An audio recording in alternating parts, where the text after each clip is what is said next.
The Walking Dead took us all by storm.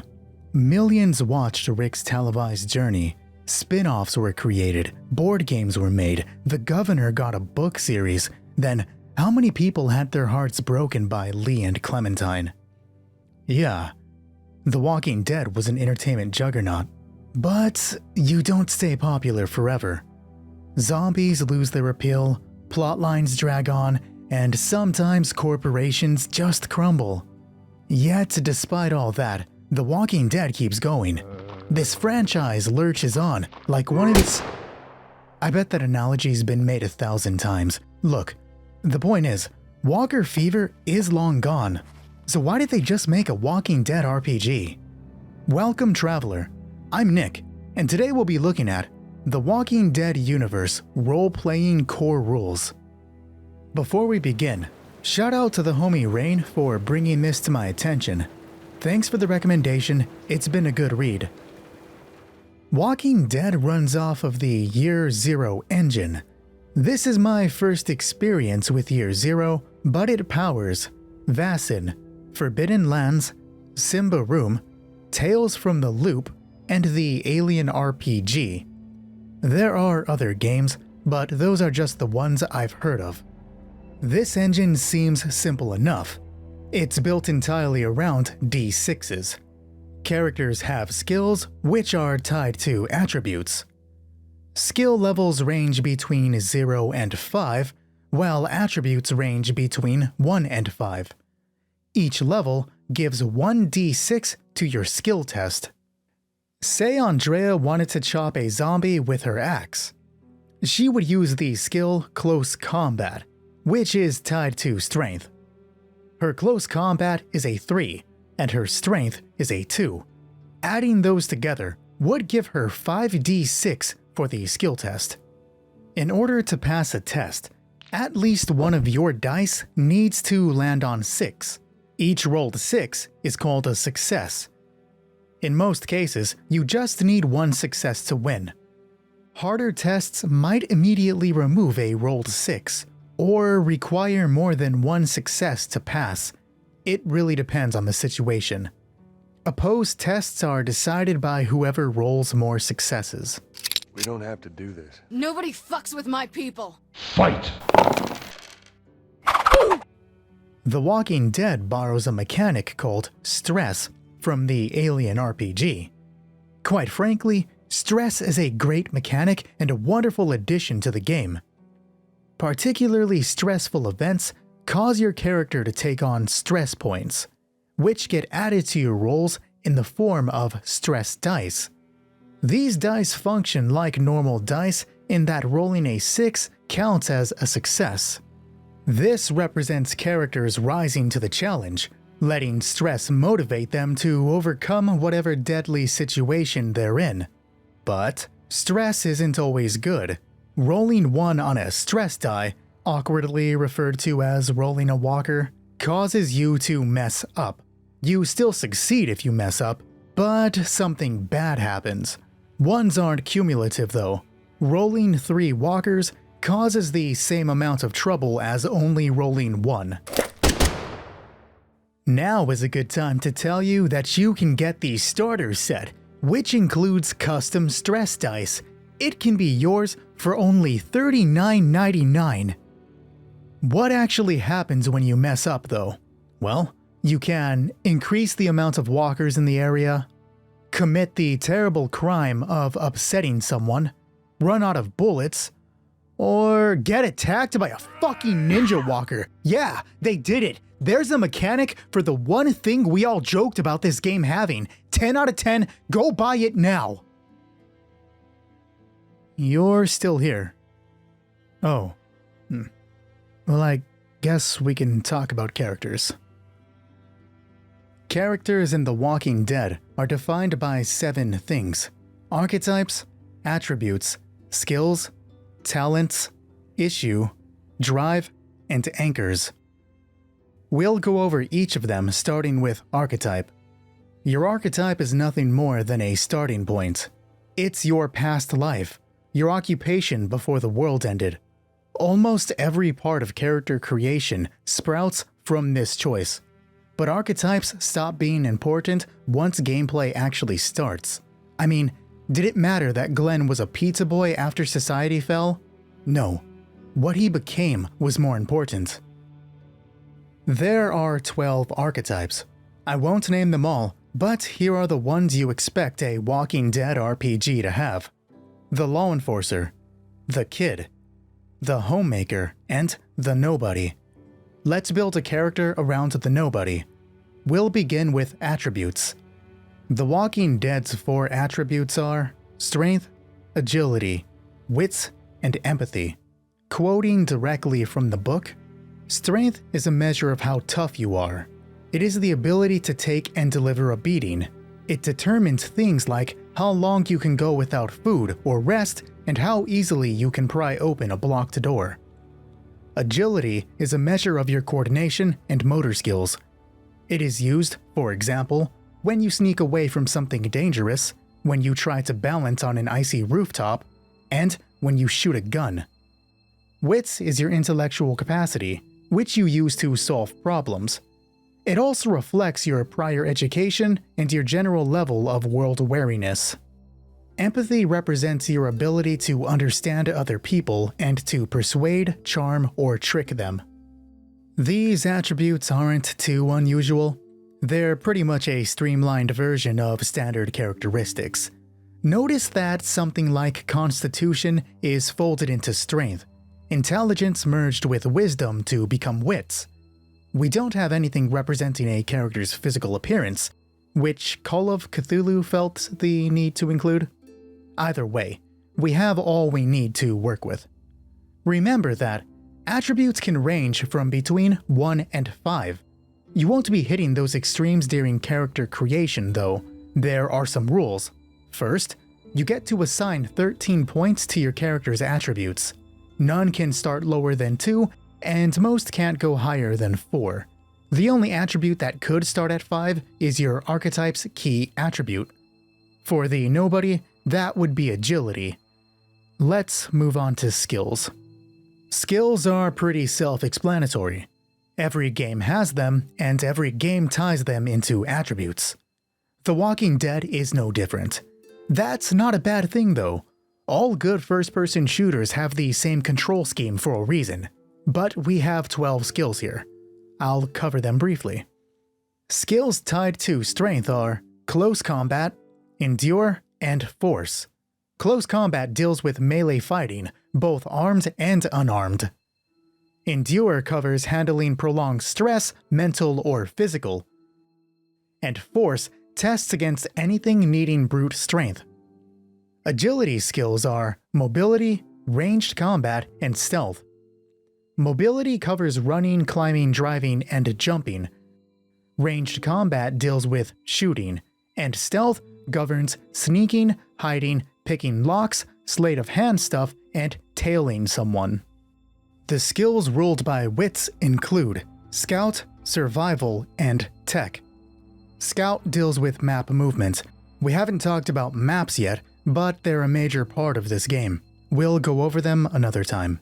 Beyond that, Scout is also the Walking Dead's version of Perception. Survival is how you scavenge. You can use it to find food, but also to invoke your memory of the old world in an attempt to find a specific item. Like, you would use Survival to know that you might be able to find a Sega Genesis in a pawn shop. Lastly, Survival is used to follow something's tracks or to hide your own tracks. And Tech is used to repair or build things. It also makes you knowledgeable about mechanical or electrical devices. Our final block of skills belong to Empathy. They are Medicine, Manipulation, and Leadership. Medicine is not only used to heal, but to understand anatomy, diseases, and injuries. Manipulation covers lying, bribing, intimidating, and persuading. It's literally every charisma-style skill except for Leadership. Leadership deals with crowds, or with inspiring someone. As you can see, these are amalgamations of common RPG skills. This keeps the system nice and light, though some things aren't grouped like I'd expect them to be. It's weird that Strength handles what I would call willpower, Pushing your body beyond its limits sounds like a mental thing. And while I understand why survival is used for hiding your tracks, part of me still thinks that should fall to stealth. And then there's manipulation. Having just about every charisma-styled skill tied to manipulation feels off. You put a 5 in that with a 5 in empathy, and you have cult leader levels of charisma in just one skill. It likely plays different though. After all, how often are those numbers going to be reached? It's just something I noticed. You get 12 skill points to distribute when making a character. All skills start at 0, and you can raise most of them to a maximum of 2. Like attributes, your archetype has a key skill. That can be raised to 3. In Andrea's case, the nobody's key skill is stealth. Ever onward. Talents are another common RPG mechanic, but The Walking Dead throws a wonderfully unique spin on them. Maybe this is a Year Zero thing. I just haven't seen it anywhere else. The main part is, you can't take a talent unless you meet a narrative prerequisite. This turns talents, something you'd normally just buy with experience, into fun challenges. Look at Sensitive. It reads, you can use Scout to learn what other people feel and intend to do, and even their issues. That's a useful talent, right? You can only take it if you saved a life by understanding someone's true intentions. That's such a good reward for what might be tense roleplay. Other talents give you +2 on certain roles or situational bonuses. They're useful to have, but the way you acquire them is what stands out here. You get 1 free talent during character creation. Each archetype has 3 to choose from. The prerequisite needs to be written into your backstory. The Nobody's options are Speed Freak, Wallflower, and Gatherer. Speed Freak gives you a +2 when using mobility to drive. Its prerequisite is you won a race. Wallflower lets you use an entire social group as your anchor instead of just one NPC. Its prerequisite is you were part of a group without any of them really noticing you. And Gatherer gives you +2 on stealth tests made when you're alone. Its prerequisite is you brought back food that kept others alive. Know that talents can be bought at a later date, including those belonging to other archetypes. If you meet the prerequisite, you can buy it. Alright, pause. I know I'm making a big deal about talents needing an in-game justification, but you can take the baby way out and just say something happened in your backstory. Issues are negative, problematic, or otherwise detrimental aspects of your character. Everyone that you meet, in-game, is going to have at least one issue. This mechanic does 2 things. 1, it gives you some roleplay flavor. And 2, issues give your DM a way to complicate the story. Is your character an alcoholic? How are you going to roleplay them jonesing for a drink? What would that character do if they had to choose between bringing enough water or enough beer when about to go on a long trip? The book gives an excellent example called Protective of Children. How is being protective of children a bad thing? Well, watching a child die would be extra traumatizing. What if a kid winds up in danger? What would your character risk in order to save them? Everything? That's up to you. Issues can be changed at any time, though between sessions works best. Now, there isn't a master list of issues, but every archetype gives 3 suggestions. Here's what the Nobody has. Afraid to speak my mind. I do not care if I live. And Kleptomaniac. That middle one is such a mood though. Issues don't really have definitions. At least I didn't find any, so flesh them out as you will. The Walking Dead's world is terrible. It's bleak and nearly hopeless. That atmosphere isn't lost on your character. There's just something inside them that isn't giving up. It's called their drive. Maybe you're chasing after your kidnapped son, or seeking vengeance. Either way, you must carry on. Mechanically, Drive lets you get a +2 bonus on a single skill test once per session. That test needs to be related to your drive in some way. Talk it over with your GM, but remember to announce the bonus before making a roll. Like issues, your drive can be changed at any moment. It's really just a shift in outlook. Know that you are able to lose your drive. When it happens, you can't get that +2 bonus anymore. This represents the fact that your drive no longer motivates your survival. Of course, you can always get another drive. The book states that finding a new one should take at least a single session. Let's move on to anchors. We all need someone to ground us, especially when our world's gone to hell. The Walking Dead represents this with anchors. You see, this game functions around two things: havens and groups. A haven is where your group lives, and your group consists of the people living with you, both PCs and NPCs. Two members of your group become anchors during character creation. One must be a PC, while the other needs to be an NPC. But what is an anchor? It's someone you can rely on, someone that you can trust. This person should have your back completely. Mechanically, if you hang out with your anchor for at least an in-game hour, you relieve all of your stress, losing your stress dice. Starter set $39.99. Your anchor can die. This leads to a breaking point, but that's a topic for another time. Just know that if your anchor dies, they can be replaced. There's no such thing as a person that you can't live without. Let's end on that happy note. You should have a basic understanding of The Walking Dead's characters now.